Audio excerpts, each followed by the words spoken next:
TV. ఈవేళ తోటకూర పులుసు చేసుకుందామండి. ఆకుకూరల్లో పులుసులు కొన్నిటితోటే కుదురుతాయి. గోంగూర పులుసు, తోటకూర పులుసు 2 చేస్తాం. బచ్చల కూర పులుసు కూడా ఈ మధ్య అక్కడక్కడ వింటున్నానండి. 2, 3 సార్లు చేసి చూశాను. ఎందుకో నాకు దానికంటే చక్కగా ఫ్రెష్ తోటకూర కనపడితే. ఇదేంటంటే తోటకూరలో 2 రకాలు ఉంటాయి కదా. మేము పెరుగు తోటకూర అంటారు. తర్వాత ఏమో కొయ్య తోటకూర అంటారు. 2 రకాలు వస్తాయి. దీన్ని పెరుగు తోటకూర అంటాం. తెల్లగా ఉంటుంది కదా. మా వైపు అట్లా అంటాం అనమాట. కొయ్య తోటకూర అంటే ఏంటంటే ఎర్రగా ఉంటాయి కాడలు. అది కూడా పులుసుకి చాలా బాగుంటుంది. ఇదైతే ఇగురుకి, పప్పుకి, ఇగురు అంటే ఫ్రై లాగా చేస్తాం కదా, అల్లం ముక్కలు వేసుకుని దానికి బాగుంటుంది, పప్పుకి బాగుంటుంది, పులుసుకు కూడా మహా బాగుంటుంది. ఇవి కాడలు ఊరిన తర్వాత పెద్ద పెద్ద తోటకూర కాడలు చెట్లు ఇంతంత అవుతాయి కదా. మనం ఒక తోటకూర మహావృక్షం కథ చెప్పాను చూడండి, మన ఛానల్లో కనపడుతుంది. SumanTV మామ్లో ఉంటుంది. ఈ కాడలతోటి పులుసు కూడా ఎంత బాగుంటుందోనండి. నాకు కొంచెం ఇవే కాస్త ముదిరివి దొరికితే 4-5 కాడలు కట్ చేసి పులుసులో వేసుకుంటాను. చాలా రుచిగా ఉంటుంది. దీంతో పులుసు చాలా సింపుల్గా అవుతుందండి. మంచి రుచిగా ఉంటుంది. ఎండాకాలం అసలు ఎంత హాయిగా తినేస్తామో దీంతో. ఓ గిన్నెలో కాసిన నీళ్ళు పోసి పెట్టండి. మొదట ఇందులో శుభ్రంగా ఏరేసి 5-6 సార్లు బాగా జాడించి ఇసుక మట్టి ఏమీ లేకుండా చూసుకున్నాక అప్పుడు సన్నగా తరగండి. ఎప్పుడు ఆకుకూరలు తరిగాక కడగకూడదు. ముందే శుభ్రంగా జాడిచ్చేసేయాలి. ఆ తర్వాతే తరగాలి. ఒకటి శుభ్రానికి, రెండోది ఇందులో ఉన్నటువంటి మినరల్స్ అవి పోకుండా ఉండడం కోసం. దీన్ని ఏం చేద్దామంటే ఆకుకూరని ఇందులో పెట్టేద్దాం. దీన్ని తిరుగుమాతలో వేసేసి అంటే తాలింపులో వేసేసి పులుసు చేసుకునే విధానం కూడా ఉంటుందండి. ఇందులో ఉన్న న్యూట్రియంట్స్ పోతాయి అనిపిస్తుంది ఎందుకో నాకు. మనం ఇగురు చేసుకున్నప్పుడు అలాగే తాలింపులో వేసుకుంటాం. పులుసు అప్పుడు ఎందుకు వేయాలి అనిపిస్తుంది. నీటిలో ఉడకనిస్తే కొంచెం ఈ ఊళ్ళల్లో మా హైదరాబాద్లో ఏంటంటే కాస్త కసగా ఉంటాయి, తొందరగా ఉడకదు. ఒట్టి తాలింపు సరిపోదన్నమాట. దీంట్లో నేను జనరల్గా ఏంటంటే ఉల్లిపాయలు ఇందులో డైరెక్ట్గా వేయనండి. మీకు కావాలంటే ఇందులో ఉల్లిపాయ కూడా వేసుకోవచ్చు. చాయిస్ పూర్తిగా మీదే. నేనైతే వేయను, తాలింపులో వేస్తాను. టమాటాలు చిన్న ముక్కలు తరిగి వేసేద్దాము. అంటే ఇది టమాటా వేయకపోయినా దీనివల్ల అదనంగా వచ్చే రుచేం లేదండి, మనకు కొంచెం కలర్ఫుల్గా కనిపిస్తుంది. అందుకని చాలా రకాల ముక్కలు కూడా యాడ్ చేసుకోవచ్చు. అంటే మనం బెండకాయ, వంకాయ అలా వేసుకోవచ్చు. బెండకాయ లేకపోయినా నాకు కొంచెం తోటకూర పులుసుకి ఖచ్చితంగా వంకాయ కావాలనుకుంటా. లేకపోతే ఏంటంటే నీళ్ళుగా పల్చగా, తీర్థానికి తీర్థం, ప్రసాదానికి ప్రసాదం లాగా ఉంటుంది. వంకాయ కనుక వేసామనుకోండి గుజ్జు వచ్చి పులుసు బాగా చక్కగా చిక్కగా అనుకనుగ్గా అవుతుంది. ఈ సైజు వంకాయలు ఓ 3 వంకాయ ముక్కలు వేసేసేయండి. దీంట్లో వంకాయ ముక్కలు వేసేద్దాము. ఇందులో తర్వాత ఏం చేద్దామంటే ఒక చిటికెడు పసుపు, మరి కాసిని నీళ్ళు పోద్దాం ఈ ముక్కలు మగ్గేదాకా. అంటే కొన్ని చోట్ల కొన్ని ప్రాంతాల్లో ఉండి దీంతోపాటు చింతపండు కూడా పెట్టేసి తర్వాత పప్పు గుత్తితోటి బాగా ఎనుపుతారు. నాకు చింతపండు ఏసలు గనక పులుసులో తగిలితే అసలు భరించలేను నేను. మీరు చూడండి కావాలంటే. చింతపండు లేకుండా ఉండే పులుసు ఏంటంటే ప్రతి ముక్క మనం హాయిగా వేసేసుకుంటాం, ఇబ్బంది లేకుండా ఉంటుంది. దీంట్లో 2 పచ్చిమిరపకాయలు తరిగి పడేయండి. ఒక 3 పచ్చిమిరపకాయలు మన సైజుని బట్టి ఓ 3-4 కాయలు సరిపోతాయి, అంతకంటే అక్కర్లా. మనం మళ్ళీ కారం వేసుకుంటాము. ఇది అది కలిపి మొత్తం పులుసు ఉడుకుపట్టేదాకా, అంటే ఈ తోటకూర బాగా ఉడికేదాకా స్టవ్ మీద ఉండనివ్వాలి. మూత పెట్టేయండి.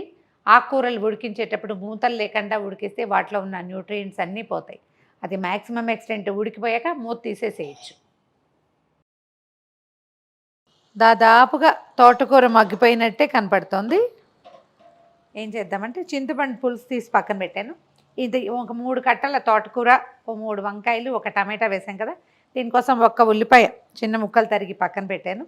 ఒక నిమ్మకాయ ఇంత చింతపండుని, అంటే అంత అక్కర్లేదు, ఇంత చింతపండు రసం తీసి పెట్టాను. ఈ జ్యూస్ కూడా ఇందులో పోసేద్దాం. కొంచెం చిక్కటి రసం తీస్తే సరిపోతుంది.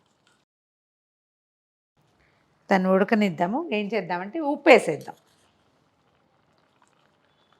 సరిపడా ఉప్పు వేయండి.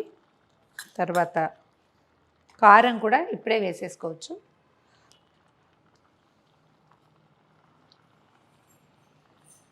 మళ్ళీ ఒక 5 నిమిషాలు మూత పెడదాం. చింతపులుసులో మనం పెట్టిన మొత్తం ఆకుకూర, వంకాయ అన్నీ మగ్గిపోయేదాకా. దీన్ని పక్క స్టవ్ మీదకి మార్చి తాలింపు కూడా వేసేసుకుందాము. జనరల్గా పులుసులు చేసేటప్పుడు మన దగ్గర పులుసు పొడి ఉంటుంది కదా, సాంబార్ పొడి కాదు. ఇదివరకు వంకాయ పులుసు చేసేటప్పుడు ఈ పొడి ఎలా చేయాలో చెప్పాం. మెంతులు, ఆవాలు, జీలకర్ర వీటిని లైట్గా వేయించేసి కొంచెం దూరగా వేయించి పొడి చేసి పెట్టుకుంటే ఈ పులుసులకి చాలా బాగుంటాయి.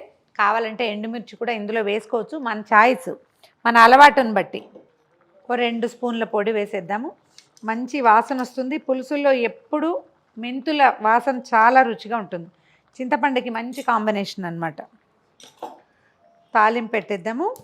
ఒక స్పూనున్నర నూనె వేస్తే సరిపోతుంది. మనం ఉల్లిపాయ ముక్కలు పక్కన పెట్టుకున్నాం కదా, వీటిని వేయించడం కోసం పులుసులోనే మనం తోటకూరతో పాటే ఉల్లిపాయలు కూడా వేసుకోవచ్చండి. అవి పచ్చివి ఉడికే వాసన కొంతమందికి నచ్చదు. నేను కూడా ఉన్నా అందులో. నాకు విడిగా తాలింపులు వేయటమే ఇష్టం. కావాలనుకుంటే మీరు అందులోనే వేసేసుకోండి. ఒక 1/2 స్పూన్ కంటే తక్కువ మెంతులు చూడండి కొన్ని.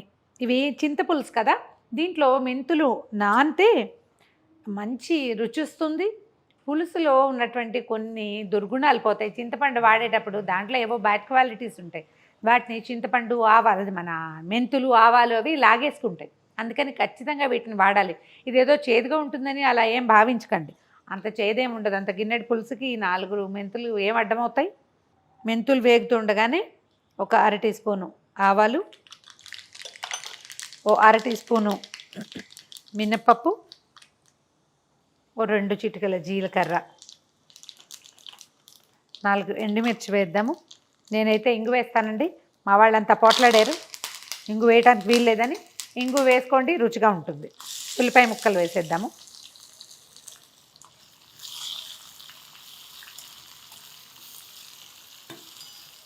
ఒక్క చిటికెడు ఉప్పు చల్లితే ఉల్లిపాయ క్షణాల్లో వేగిపోతుందండి. ఎక్కువ వేయద్దు, పులుసులో వేసుకున్నాం కదా, జస్ట్ ఉల్లిపాయ వేగడానికి అంతే. వెల్లుల్లిపాయలు మీ చాయిస్గా ఉంటే అవి కూడా ఇటు తాలింపులో వేసుకోండి. స్టవ్ ఆపేసానండి. ఈ తాలింపుని పులుసులో వేసేద్దాం. ఒక్కసారి పులుసు అంతటిని పప్పు గుత్తితోటో గరిటెతోటో మీ అలవాటుని బట్టి దగ్గరికి ఎనిపేసేయండి. ఇంత లూజ్గా ఇలా వద్దు అనుకుంటే కనుక ఇంకా కాసేపు తెరలనిస్తే చక్కగా దగ్గరకు వచ్చేస్తుంది. ఇదైతే ఏంటంటే మనకి ఇంకొక గంట పోయాక అన్నంలో వేసుకోవటానికి బాగుంటుందండి. అన్నంలోకి ఈ కొర్రలు, అంటు కొర్రలు అలాంటివి వండుకుంటున్నాం ఇప్పుడు, చిరుధాన్యాలు, వాటిల్లోకి, రాగి ముద్దలోకి ఎక్సలెంట్గా ఉంటుంది. ట్రై చేసి చూడండి. మేము ఈ పులుసులో ఆవ కూడా పెడతామండి.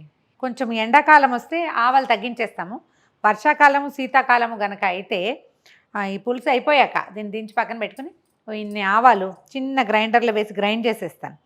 మెత్తగా పొడి అయిపోతుంది కదా, ఆ పొడి వేసేస్తాను. ఆవ వాసన వస్తూ తోటకూర పులుసు భలే ఎక్సలెంట్గా ఉంటుంది. మనం ఇది ఎండాకాలం చేసుకుంటున్నాం కాబట్టి ఇందులో ఏమీ ఆవ పెట్టడం లేదు.